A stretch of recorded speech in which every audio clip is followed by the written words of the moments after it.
हरे कृष्णा। आज का मेरा टॉपिक है कि चोरी क्या है और परमेश्वर की नज़र में चोर कौन है। चोरी को मुझे अलग से परिभाषित करने की आवश्यकता नहीं है, वो हम सब लोग जानते हैं। लेकिन मोटे मोटे तौर पर 3 प्रकार की चोरियां हो सकती है। पहला तो यह है कि हम किसी की वस्तु को बिना उसकी अनुमति के ग्रहण कर लें, तो ये भी चोरी कहलाती है। दूसरा, टैक्स की चोरी। गवर्नमेंट जो होती है वो भी टैक्स की चोरी लेती है। दूसरा, जैसे हम किसी को घर पे किराए पे रखते हैं तो उससे हम किराया लेते हैं, वो एक तरह से टैक्स ही कहलाता है। हम किसी को कुछ चीज़ दे रहे हैं और उसके एवज में कुछ हम उससे मांग रहे हैं, और यदि वो हमको नहीं देता है तो ये कहलाती है टैक्स की चोरी।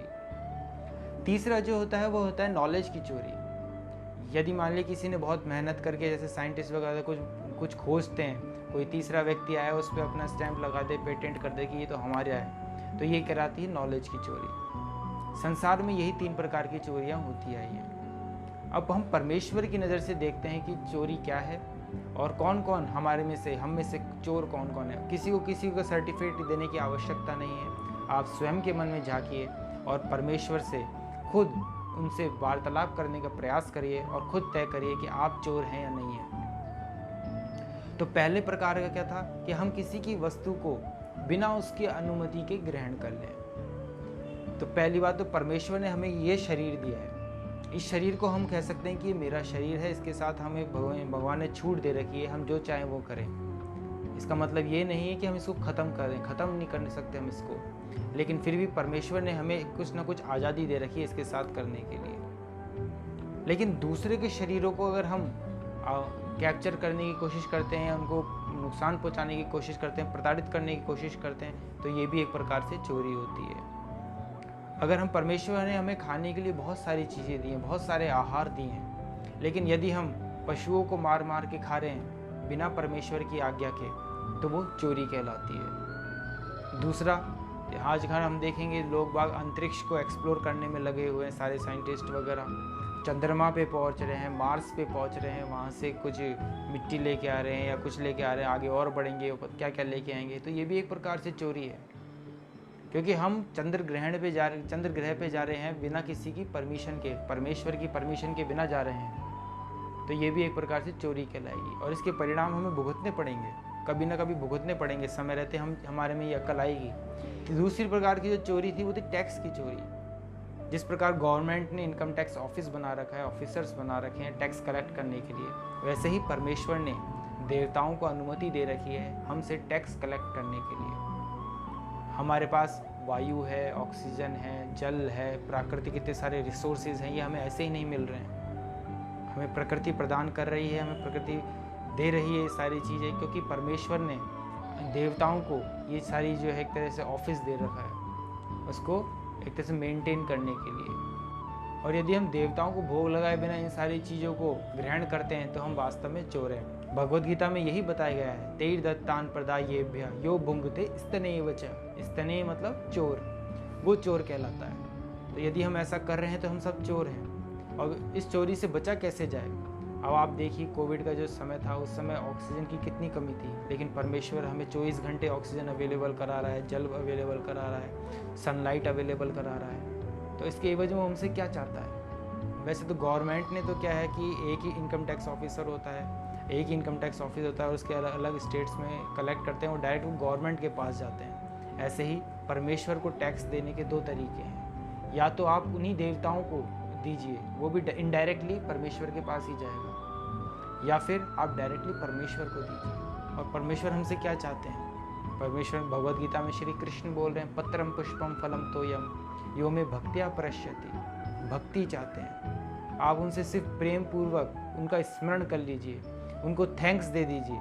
उनको आपसे कुछ नहीं चाहिए, सारी चीज़ें वही तो दे रहे हैं हमको, हम क्या देंगे उनको? लेकिन यदि हम उनको श्रेय नहीं देते, उनका थैंक्स नहीं करते, उनके कृतज्ञ नहीं होते, तो हम वास्तव में चोर हैं। और यदि हम ऐसी चोरी करते रहेंगे तो इसका जो है हमें पाप भोगने पड़ेंगे। इसके अगले ही श्लोक में भगवद गीता में श्री कृष्ण बोलते हैं, भुंजते ते अगम पापम जो पच्यंत आत्म कारणात्। जो परमेश्वर को बुला के, सारे जो हायर अथॉरिटीज़ हैं उनको बुला के स्वयं के लिए, स्वयं की इंद्रिय तृप्तियों में लगे रहते हैं इन सारी प्राकृतिक रिसोर्सेज से, जो आज के ज़माने में 99.99% हो रहा है, तो वास्तव में वो सब चोर हैं और वो पाप के भागी हैं। और उस पाप का दंड क्या है? माया डंडे मारती है। हम सब माया के डंडे खा रहे हैं। क्यों? क्योंकि हम क्या कर रहे हैं, परमेश्वर को भूल के वो सारी चीज़ें, रिसोर्सेज को एक्सप्लोर कर रहे हैं। इसलिए भगवान के जो शुद्ध भक्त जो आते हैं, जैसे शिला प्रभुपाद हुए, शिला प्रभुपाद हमको ये सारी चीज़ें बता रहे हैं और वो हमसे कुछ नहीं मांग रहे। प्रभुपाद जी जब यूरोपियन कंट्रीज़ में गए थे तो वो उन्होंने बोला था कि मैं वहाँ कुछ लेने नहीं आया हूँ, मैं देने के लिए आया हूँ। और वो जो नॉलेज थी, वो जो उनके पास जो नॉलेज थी, वो एकदम हाईएस्ट नॉलेज है, एकदम प्योर नॉलेज है, कोई मिर्च मसाला नहीं लगाया उन्होंने उसमें। और यदि आप प्रभुपाद की वाणी सुनेंगे, मेरा उद्देश्य जो मैं अपने चैनल पे प्रभुपाद जी के लेक्चर देता हूँ, मेरा उद्देश्य यही है कि आप उनकी वाणी के टच में आएँ, क्योंकि इनकी वाणी इतनी स्ट्रांग है। मैंने खुद ने आभास किया है कि आपके हृदय की ग्रंथियों को चीरती हुई चली जाती है और सारे जितने भी मल है, जितने भी गंदगी है आपके हृदय के अंदर, वो सब नष्ट होती चली जाती है। तो परमेश्वर के एक तरह से दूत के रूप में आते हैं भगवान के शुद्ध भक्त और हमें रास्ता दिखाते हैं ताकि हम ये चोरी करना छोड़ दें और परमेश्वर का स्मरण करें। हम वास्तव में अगर हम देखेंगे, गौर से भी अपने जीवन के आसपास देखेंगे, तो परमेश्वर ने हमें बहुत सारी चीज़ें दी हैं और इसके एवज में वो हमसे चाहते क्या है। एक पत्र, कोई बोले कि मैं तो बहुत गरीब हूँ, मेरे पास परमेश्वर को देने के लिए कुछ है नहीं, हमें तो कुछ मिला ही नहीं। भाई आप हवा ले रहे हो, आप जीवित हो, आप सांस ले रहे हो, आपकी दिल की धड़कन चल रही है, आप जल पी रहे हो, खाने की चीज़ें हैं, तो ये कौन दे रहा है आपको? परमेश्वर ही तो दे रहा है।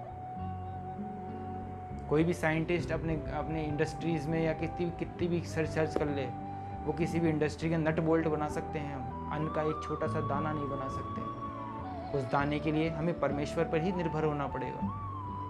और यदि हम परमेश्वर पर निर्भर होकर उनकी कृतज्ञता नहीं दर्शाएंगे तो हम वास्तव में पापी हैं। हमें परमेश्वर के लिए कृतज्ञ होना चाहिए और एटलीस्ट रात को सोते समय या सुबह उठते समय, पहले हमारे जो संस्कृत है, सनातन संस्कृत में यही होता था, सुबह उठते पहले ही परमेश्वर को प्रणाम और रात में सोने से पहले परमेश्वर को प्रणाम, और दिन भर के कार्यों में परमेश्वर के ही कार्यों में व्यस्त किया जाता था व्यक्ति को, क्योंकि ये परम गूढ़ है, परम सत्य है, इसको आप नकार नहीं सकते। और यही परम एक तरह से सबसे बड़ी ज़रूरत है आज के समाज की, जिसे समाज भूला बैठा है। इसलिए हमें चोरी करना छोड़ देना चाहिए और परमेश्वर को स्मरण करते रहना चाहिए, उनका धन्यवाद करना चाहिए। तीसरा जो होता है वो बताया था मैंने, किसी की नॉलेज को लेकर उस पर अपना श्रेय लगाना।